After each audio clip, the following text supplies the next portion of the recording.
Hey everyone, welcome back to my channel.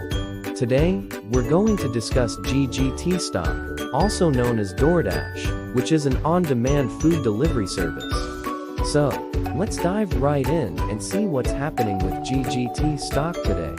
As we know, DoorDash has been making waves in the tech industry and beyond.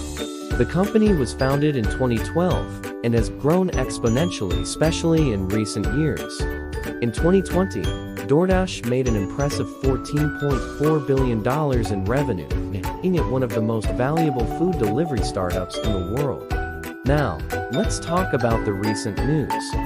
DoorDash on Thursday, November 16th, announced that it would be paying its employees an additional $200 million in 2020, bringing the total to $400 million.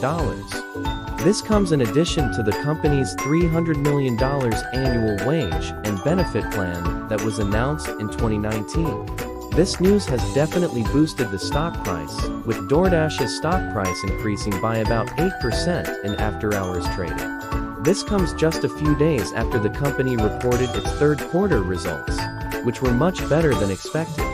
However, it's important to remember that DoorDash is still a relatively young company, and it has a long way to go in order to become a major player in the market. With competitors like Uber Eats and Grubhub still very much in the game, DoorDash faces a tough competition.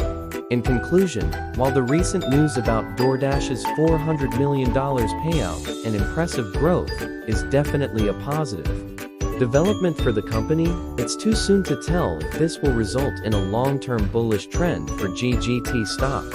Keep an eye on the company's performance and potential growth, and I'll be sure to keep you updated on any major developments. Thanks for watching, and I'll see you in the next video.